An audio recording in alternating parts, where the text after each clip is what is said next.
Hello, everyone, and welcome to AI for Equity Series 2. I'm really happy to be here. How do you feel? Yeah, I'm great because I'm so excited because I know who's coming.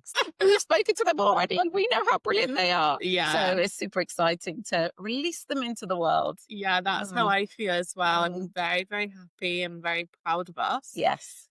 for the work that we've done this series. I'm really excited for I, other people to hear it. I was reading something about podcasters, and most podcasters don't even get to 10 episodes and even less get to 20. And that's what we'll have at the end of our season 2. So Yeah, we've done well. High five. high five. It's impressive. Mm. I guess we should give the listeners a little bit of a free introduction to us, Okay. maybe. Okay. So, my name is Leah. I've run my own AI company called Dawn Intelligence, and I love AI. Do you want to say a bit more about your AI company? Yeah, why not?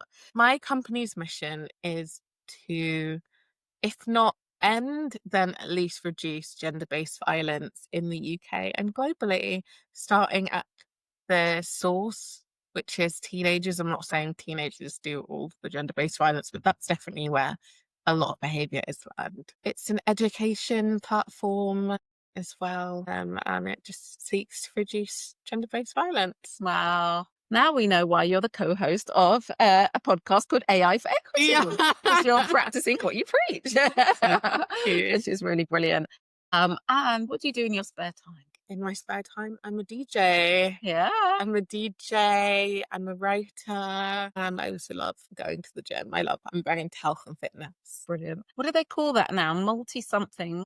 Oh, do you not know it? The I name? don't know it. Oh, I'm gonna have to look it up. It's like you're multi-creative. I can't remember the name. Someone listening will tell us what that name is. But Hopefully. a lot of the people I love the most in the world have these wonderful talents. I'm not like that, unfortunately. I don't think I I'm think pretty. you're very like I don't that. know. I feel like I'm pretty, don't know, straightforward. So I'll say a little bit about me. I'm Jenny, and as you know, we're mother and daughter. Super proud to be working with my daughter. I run a leadership and coaching consultancy with a lens on EDI. My company has 3 pillars: inclusive leadership, entrepreneurial leadership, and actually now humanizing AI adoption. That I'm really, really interested in this because of that. And 2 other little things I do. I created the first directory of executive coaches from diverse backgrounds in the UK so that organizations could have a diverse pool of coaches to call on. And the other thing I have is a social enterprise called Rocking Your Teens, which is now 10 years old. And that aims to increase the aspirations of young people and help them make good choices in life. So that's me. Thank you. Congratulations to Rocking Your Teens hitting 10. I didn't Thank realize it you. was 10. Yeah, when you were 13. Mm. I'm giving your age away. Whatever you do, don't give my age away. No, it's fine. And I promise I won't. I think you promise. Thank you. So, my next segment that I had planned was for us to talk about what interests us both about AI. Okay. Okay. So for me, it's really about AI and the workplace. I'm most interested really in how AI can make the workplace better, how we can make sure AI doesn't sort of take everyone's jobs, and how AI can make the world a fairer place in the world of work. So a lot of the work that I do has been about ensuring that we have diversity at senior levels in organizations. And what if AI could really help us with that? Like eliminate the bias that exists or the incorrect decisions or the way people think, which is systemic and societally, unfortunately, disadvantaging certain groups. If AI could help with that, I'd be so excited. So whenever I'm listening to our guests, I'm like, what's the great thing about work that they're telling me? What could I take into an organization to help them think about bias and fairness, or how work can be done better, how they recruit, how they retain people, all of that. So that's where I'm always listening for. What about I you? love that. I think I'm similar. I think Mm, at first I was really interested in the social side of artificial intelligence and how it would impact people like me who are just going into the work field, graduating university, how it was impacting students and young people. But in the past year, I would say I've been really interested in the back end of it, the Mm, coding, the mechanics, the computing, all of that. Been really, really interested in that. mm. I guess where I fit into it as well as, been coding since I was in, I think primary school. Wow. It was definitely, well, you you got me into I it. So did. I've been coding since I was in primary school. Oh, So I want to seeing do a all quick the shout out okay. to two things. Coder Dojo was one thing I sent you to, Mm, and the other was STEMettes. I'm a big, big fan of Anne Marie Imifidon, and you went to a couple of her events, and she's still going, really changing the world and yeah. making sure girls can get into STEM. So, yeah, shout out to those organizations that were pushing forward at that time. Hmm. As a coder, I've just been interested Yeah. as well, and I still am interested in the social side Mm. of artificial intelligence, and interested to see where it's going to go and the positive things that can come out of it as well. But I think your company straddles both of those things because it is about coding and it is about AI, but then it's about education. Yeah, So you straddle both, don't you? yeah, I don't think I do necessarily because I mean, I know what AI is about, but I don't know the workings. But even AI people talk about the black box, don't they? They talk about the yeah, fact that, who knows what exactly is going to happen next. yeah. So, yeah, so we can't know everything, but yeah, that's not my I don't know, what do you call it? My Forte. yes, forte or sphere of expertise, however you want to talk about it. Do you know, I did a bit of coding when I did my degree because Mhm. I did a business degree that gave you a bit of everything, and I was just useless. But you never know, I might have a mind for it. I was speaking to someone at a barbecue I Mm, was at a few weeks ago, and I mm, was talking about coding because mm, he'd done coding yeah. in his university course, and he was like, "I don't know why you would ever choose to do that as a Mm, career." And I was yeah. like, "Someone does. If people don't do it, then Yeah. it'll stop. The world will stop." Yes, true, true. Although we're going to have AI to help us accelerate it. So my next segment is our news article. Mm. Before we started recording today, I did ask you if you could find a news article about AI for good. Yes, and I'm actually going to look at my phone because I don't want to misquote or say the wrong thing here. And yeah, feels important. So this organization, Spring ACT, and Microsoft announced that chatbot Sophia, a multilingual AI-powered tool supporting victims, survivors of domestic abuse, has been awarded the AI for Good Impact Award 2025. I just thought, how wonderful is that? This AI text to speech has supported 42,000 conversations across 172 countries, breaking down language, geographical, and social barriers worldwide. Um, I just think, isn't that amazing how AI could help people who are experiencing domestic violence? And it gives advice. It helps you get legal advice as well. It gives you the confidence to know where to go if you're a survivor. All the things that you need. And although people say AI can't replace humans because it can't, sometimes people are embarrassed, don't know how to say something, isolated, and there is no one to ask. Mhm. And actually, if an app can help you get out of that difficult situation, isn't that brilliant? It's great for the people who have great family relationships and lots of support around them. But that's not always the case in this global world where people go, wherever they go, Yeah. and not everyone's lucky enough to have those relationships. Yeah. And even if you are, sometimes it's just hard to talk to people. So I'm just so happy that an app like this exists and also won an award. People Yeah. valued it enough to win an award. So it's called Sophia. It helps people who are victims of domestic violence. I think look it up, share Mhm. the word because you never know who might need Yeah. it. So That sounds incredible. yeah, Honestly, that sounds life-saving. yeah, completely. Yeah. Very, very, very life-saving. Do you have a news story? I do have a news story, Okay. and I'm gonna get and use my phone and show you mine as well. And I'll Okay. show you read you mine Okay. as well. I actually saw this couple of days ago, Mm. maybe a couple of days ago. I wouldn't even say it was a week ago. Mm. I'm getting up.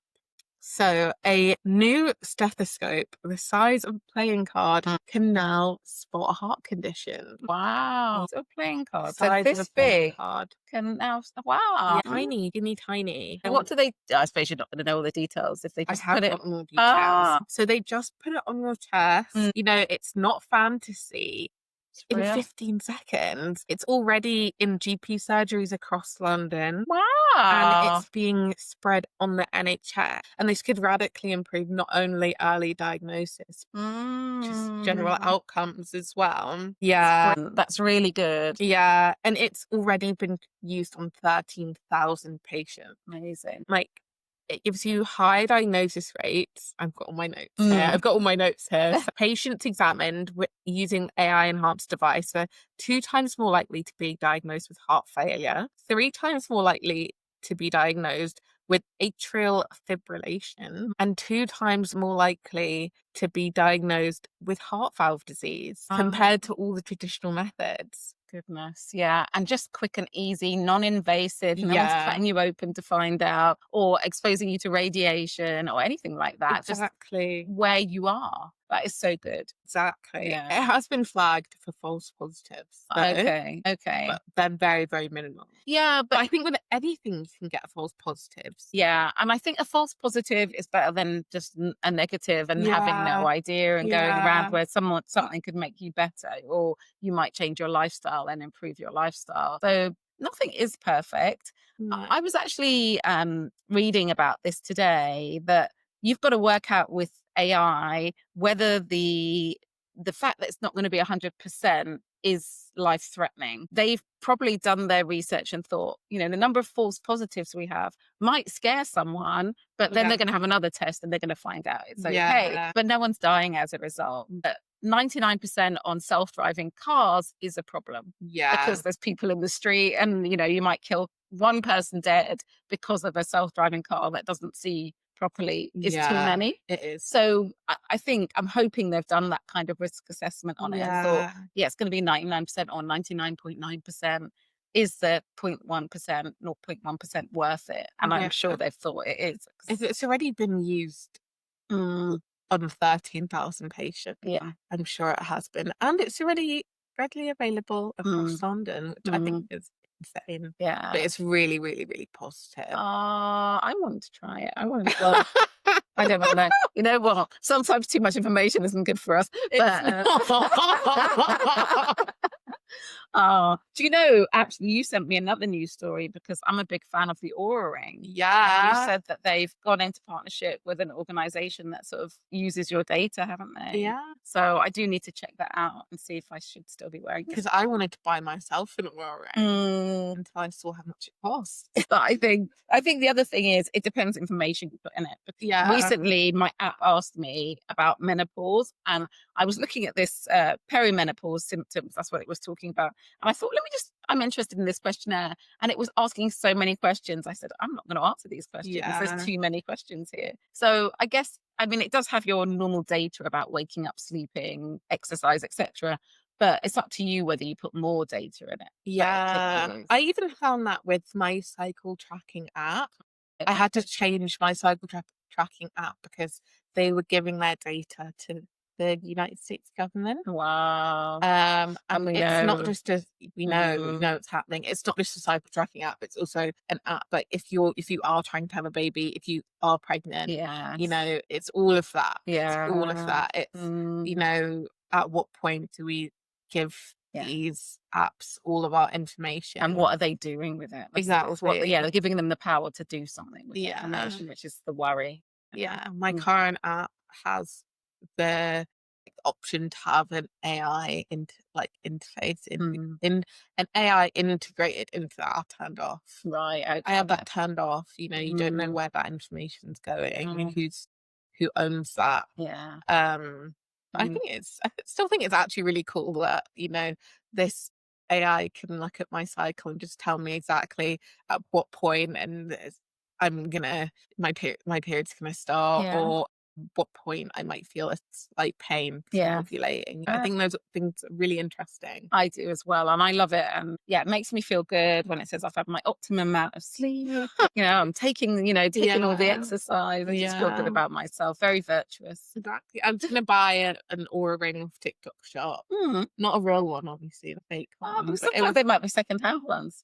yeah, it wasn't a Oh, second-hand okay. Aura ring. It was just a I also don't know what size my fingers are. Yeah, they send you something, and then you wear it Yeah, for I can't remember, a day or 2, I and think then our you fingers get your my comfort. I think your fingers are smaller than my mine. fingers are smaller than yours. Mm, But what was I gonna say? Yeah, I was gonna buy one off TikTok shop and mm. it was £14 and I was like That's so cheap. and then I was like, "It's probably £14 because I'm reselling my data." Yeah, maybe. Because all the comments are saying it works. It's Right. amazing. So screenshots, I'm like, "It really works." Or rings are just really overpriced. It was a fitness tracking ring. Yeah, It looked good. yeah. I was gonna buy it and it was Mm. waterproof as well, but I gave up. It's definitely something to look out for. Oh, Yeah, what are they definitely. doing with our data? Exciting. Yeah, but it's so good. It's so tempting though, because to put your information in because of all the Yeah. information we get back. I know. I wanna know how much I sleep. I wanna Mm. know what my heart rate actually gets to. And when I'm in the gym, I want to know how my lifting is actually impacting my body Yeah. because I know it is. I just know it is. But it's lovely to get that confirmation, and Yeah. we want data. We want data. That's I what it want is. data, but I don't wanna put it in. I don't wanna give my Yeah. data to someone. Yeah. Not this because I want to do an ancestry test, Oh, yeah. but I'm being very mindful of where my data is Yeah. going. It's hard. Yeah, Yeah. it's really hard. Once upon a time we knew nothing, and we were fine.